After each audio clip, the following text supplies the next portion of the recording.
Hello everyone, welcome to my channel. कैसे हो आप सब। इस चैनल पे आपको मिलेंगे इन इम्पॉर्टेंट टॉपिक्स के साथ रिलेटेड टॉप के एमसीक्यूज जो आपको एग्जाम्स में एक्सेल करने में काफ़ी मदद करेंगे। आज की वीडियो है अकाउंटिंग इक्वेशन पर और ये इक्वेशन है बेस पूरी अकाउंटिंग का। इसको अगर ठीक से समझ लिया तो अकाउंट्स कभी भी डिफिकल्ट नहीं लगेंगे। तो चलिए शुरुआत करते हैं। Question number one is which of the following is the correct accounting equation? A, B, C या D? इनमें से कौन सी अकाउंटिंग इक्वेशन आपको ठीक लगती है? A, B, C या D? Answer is B. Assets is equal to liabilities plus equity.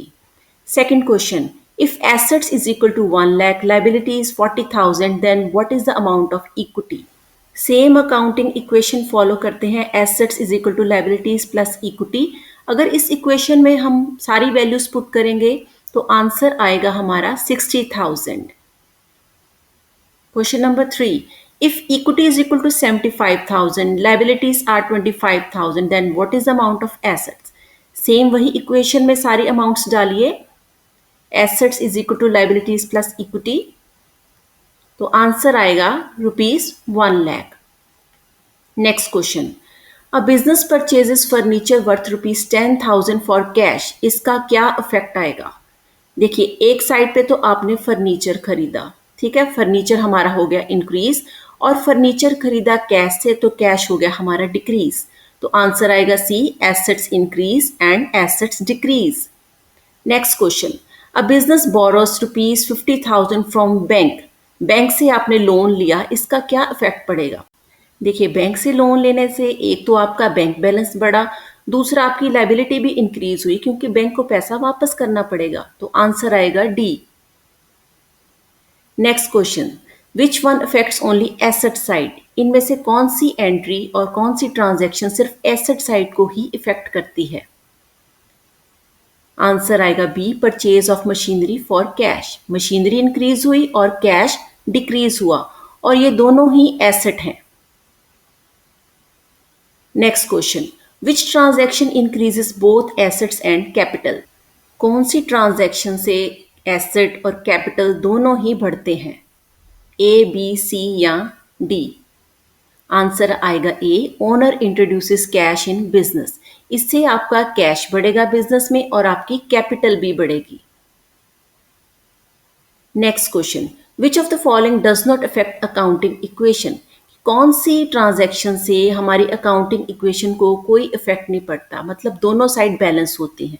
तो आंसर आएगा purchase of building for cash, इससे हमारी बिल्डिंग इंक्रीज हुई और कैश डिक्रीज हुआ, और ये दोनों बिल्डिंग और कैश एसेट साइड पे आते हैं, एक बढ़ा और एक डिक्रीज हुआ, तो इससे हमारी एक ही साइड पे इफेक्ट पड़ता है और हमारी अकाउंटिंग इक्वेशन जो है उस पर अल्टीमेटली कोई इफेक्ट नहीं पड़ा। स्टूडेंट्स, नेक्स्ट क्वेश्चन है purchase of land for ₹50,000 paid by cheque, कि आपने लैंड परचेज की है और बदले में पेमेंट जो है चेक से की है, इससे क्या इफेक्ट पड़ेगा? देखो, एक साइड पे तो आपकी लैंड इंक्रीज हुई और आपका दूसरी साइड पे बैंक बैलेंस डिक्रीज हुआ, तो एसेट इंक्रीज और एसेट डिक्रीज, इसका आंसर आएगा D. Next question, accrued income ₹3,000 is shown as what, liability, asset, expense और कैपिटल, कि अक्रूड इनकम क्या होती है इनमें से? तो आंसर आएगा बी, एसेट। अक्रूड इनकम होती है वो इनकम जो ड्यू हो गई है लेकिन अभी आपने रिसीव नहीं की। नेक्स्ट क्वेश्चन, अगर ओनर विड्रॉ करता है कैश ₹10,000, इसका क्या इफेक्ट पड़ेगा?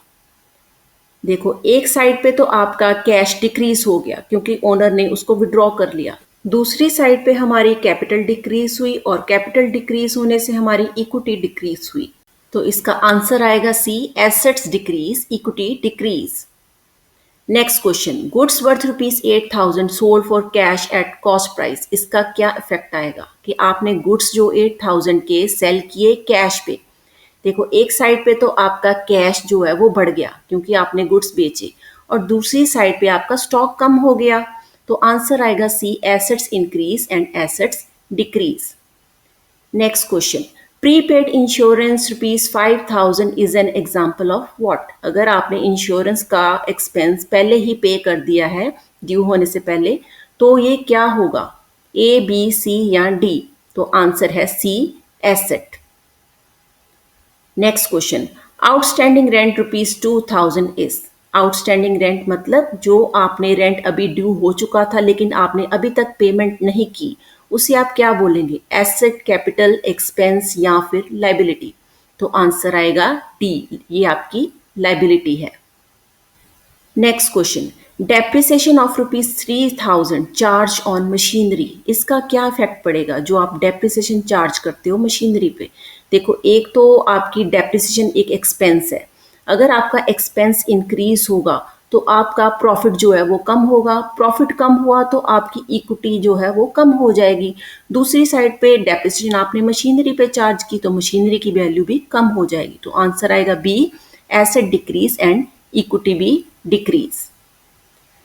नेक्स्ट क्वेश्चन, रेंट पेड ₹5,000, इसका क्या इफेक्ट पड़ेगा? अगर आपने रेंट पे किया, देखो रेंट है एक एक्सपेंस, एक्सपेंस पे करोगे तो आपकी इक्विटी कम होगी क्योंकि आपके प्रॉफिट कम हो गए। तो दूसरी साइड पे आपका कैश भी कम हो गया क्योंकि आपने रेंट कैश से पे किया है, तो इसका इफेक्ट आएगा कैश डिक्रीज, इक्विटी डिक्रीज। मतलब आंसर ए आएगा, एसेट्स भी डिक्रीज हुए और इक्विटी भी डिक्रीज हुई। Next question, purchase machinery worth ₹15,000 on credit, कि आपने मशीनरी 15,000 की उधार पे ली, इसका क्या इफेक्ट आया? देखो एक तो आपकी मशीनरी इंक्रीज हुई, ये आपका एसेट है। दूसरा आपने उधार लिया है तो आपकी लाइबिलिटी भी इंक्रीज हो गई। तो आंसर आएगा C, asset increase, liability also increased. Next question, which is correct? अगर आपके एसेट्स 2 लाख के हैं और इक्विटी 1,40,000 की है तो आपकी लाइबिलिटीज कितनी होगी? सेम वही इक्वेशन यूज करो, assets is equal to liabilities plus equity. तो आपका आंसर आएगा liabilities is equal to ₹60,000। Next question, bank loan repaid ₹20,000 in cash, इसका क्या इफेक्ट आएगा? आपका बैंक लोन था, आपने कैश से 20,000 उसको पे कर दिया है। 20,000 से आपका एक तो कैश डिक्रीज हुआ, दूसरी साइड पे जो आपकी लाइबिलिटी खड़ी थी वो भी डिक्रीज हो गई। तो आपका आंसर आएगा A, assets decrease, liabilities decrease. And last question is, owners take goods worth ₹2,000 for personal use, कि ओनर्स ने 20,000 के पर्सनल यूज के लिए गुड्स विड्रॉ कर लिए बिजनेस से। एक साइड पे आपका स्टॉक डिक्रीज हो गया और दूसरी साइड पे आपकी इक्विटी भी डिक्रीज हो गई। तो आंसर आएगा assets decrease and equity decrease. ये थे अकाउंटिंग इक्वेशन के इंपॉर्टेंट एमसीक्यूज। रिवीजन करते रहिए क्योंकि छोटी प्रैक्टिस आपको बड़ा रिजल्ट देगी। वीडियो पसंद आई तो लाइक और सब्सक्राइब करना ना भूलें।